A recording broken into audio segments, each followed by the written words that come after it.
Oh, good evening, Moonbasers. Another short video about the ongoing project to repair my Project Sword collection. Project Sword, as you know, was a line of space toys in the 1960s produced by Century 21 Toys, an offshoot of the Gerry Anderson Century 21 organisation. What I'm going to do tonight is finish off the wheel repair to my Scout 2. I'll just get rid of this, my latest Project Sword acquisition, which I'll probably do a short video about at some point. Okay, the Scout 2. This is what it looks like. It's the yellow swing wing. It's got retractable wings and it's got a small red missile, friction drive, the missile trigger underneath, which I repaired last time. Very lovely toy. I remember it really well from my childhood, and I've actually put a spare, an incorrect wheel on it. Okay. Now then, what I did on the Moonbase Central blog,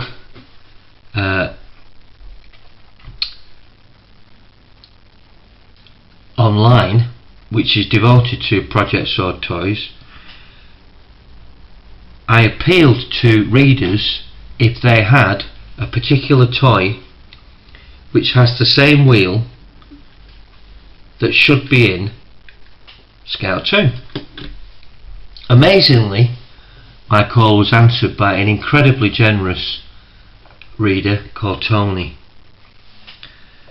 And Tony had the very toy that I needed. Another friend of mine called Ferryman had told me about this toy, and it is the Royal Navy Swing Wing Strike Fighter by a company called SL. This toy has exactly the same wheel as the Scout series of Project Sword toys. So let's take a look. It's a lovely little box, fantastic artwork. You can see this, a stack of them in your local toy shop. You've probably bought it for a few, you know, maybe a shilling or something. We'll have a proper look at this box in a minute. There's something interesting about it. But I'll just pull out this SL Swing Wing toy. Interestingly, Scout 2 is a swing wing as well, so these two vehicles are related, and look actually really quite snazzy when placed together like that. I'm really quite pleased with that look. It even got a red nose. The SL toy comes with a rear fin, which has got a sort of a stick-on emblem and a red arrowhead that's amazingly similar to Project Sword, a bit lopsided. That would normally slot in to the back of there,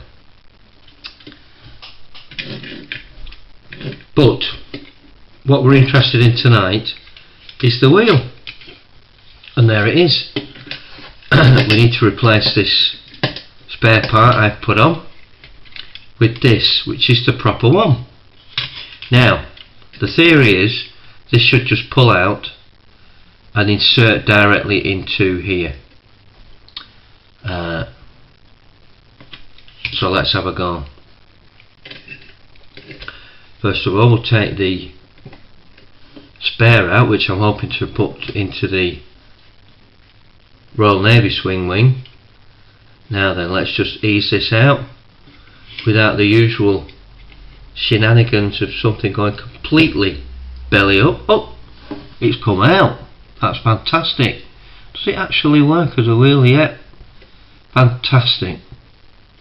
Right, now the moment of truth. Does it just slot in? It does. I've probably pushed it in too far, but never mind. It is a perfect fit, and I am really quite chuffed with that. The whole process has been a collector's dream, and how collecting should be. You know, you appeal to other collectors, and then you swap something. You know, there's no mucky cash involved.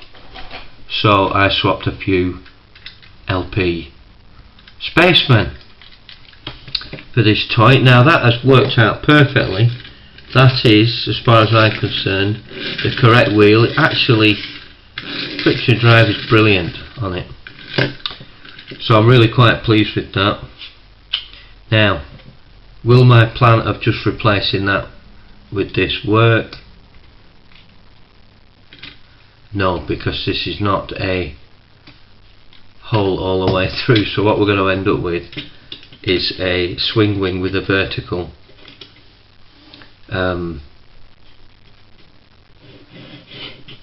what I'm just going to do is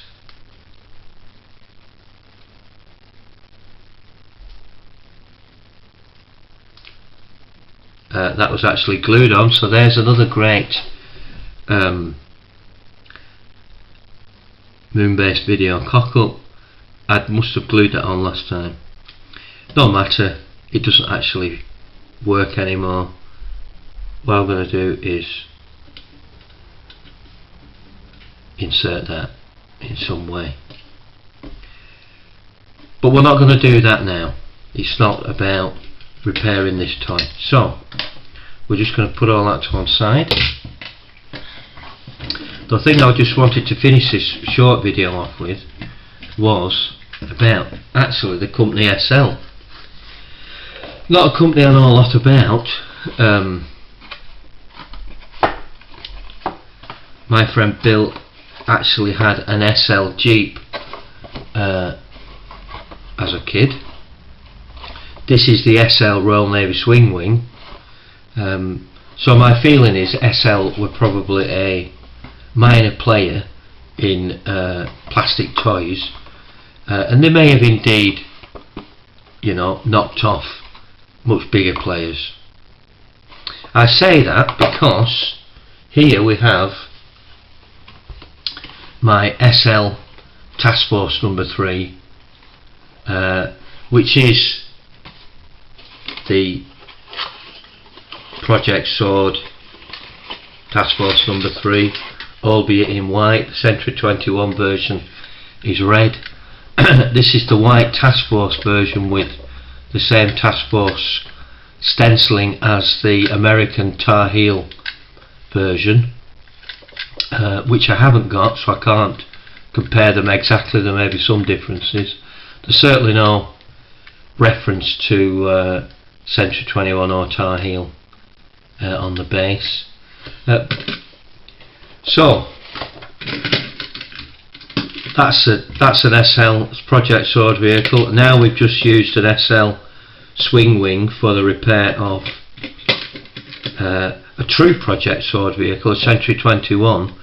So the link continues. If you compare the box, Task Force 3, which is an incredibly rare Project Sword toy, you'll see that the model number is 121C,